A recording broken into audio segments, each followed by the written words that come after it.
I'm so dirty. Call me daddy. You're so sexy. You could be my bad girl. Hello lovelies. Look, I know it's a big, important day in terms of political stuff and everything else that's going on, but I have had a really shit morning, so don't expect me to be doing anything much today, other than maybe Twitter or something. Okay, so a few things you have to know about me before I explain what has happened. I don't cope well in a crisis. In fact, I go to pieces so fast that front towards enemy should be tattooed on my chest because people get killed by the shrapnel. I hate driving. I never wanted to drive. I didn't really need to. Provided I can get groceries delivered to my home and I have an internet connection and my books, I'm pretty much happy. Yeah, I don't feel any freer being given the capacity to drive. It doesn't really make that much difference to my life other than adding a ton and a half of metal and expense weighing on me all the fucking time. So I hate driving. I don't cope well in a crisis. And when something technical or mechanical goes wrong for me, it's never straightforward. So like, if my computer goes wrong, it's always some bizarre esoteric thing that's wrong that takes a real expert to get to the bottom of it. And this isn't just people in stores ripping me off. You know, I've got friends who work in tech who are white hat hackers or whatever, work for Telecom Sans Frontières, people like that. They've all said the same thing. I mean, just by way of example, way back when, in the midst of time, when I had a 13-inch CRT monitor on my first PC, I was sat there playing, I think, Mech Warrior 2 on it at some point, when all of a sudden the monitor blinked off.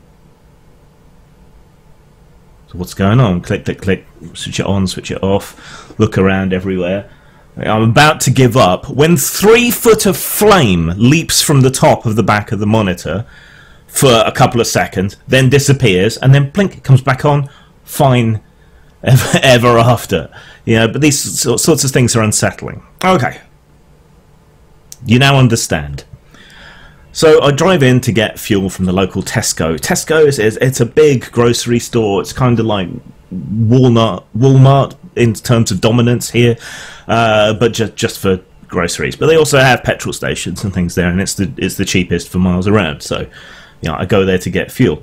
So I go in to get fuel, think, well, I'll take my mum in as well to get a few things, and we'll stop in Tesco, maybe pick up something for tonight or whatever. Come back, and I realise that my front left tyre is flat. Aha! I have a way to fix that. Okay, it's not completely flat. It's just like there's a slow puncture. I went in a couple of potholes on the way up. Probably just bounced it off the rim or whatever.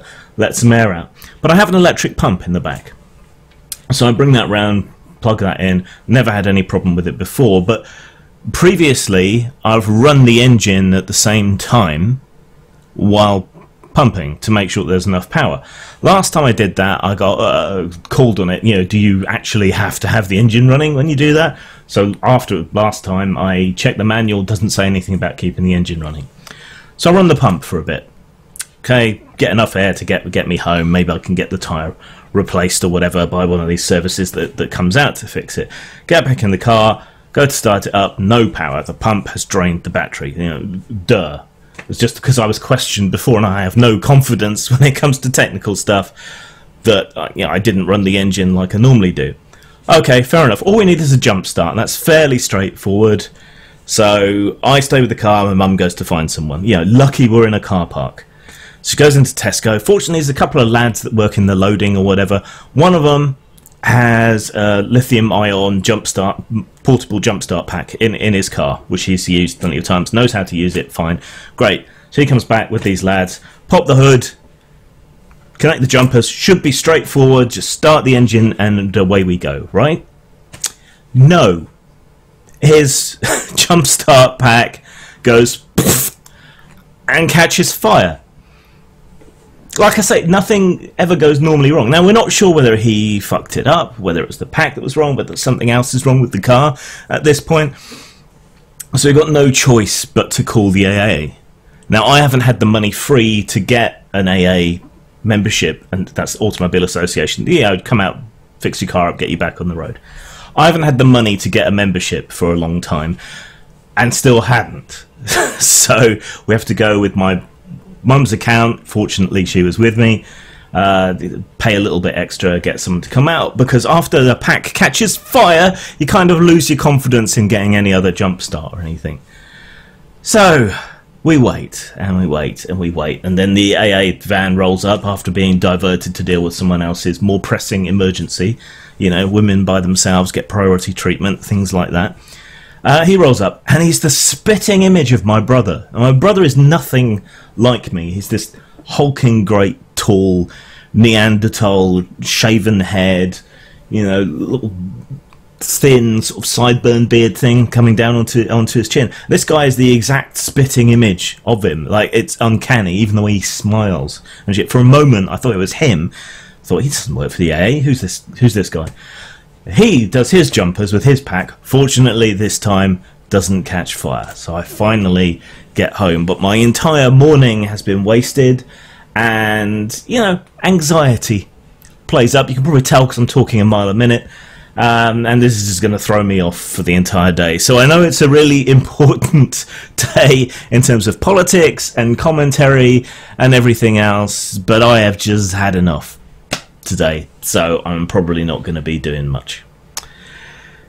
Zang. The gallows is cold and the gibbet is lonely. We'll make things hard for you here. The gallows is cold and the gibbet is lonely. We'll make things hard for you, Joni, my dear.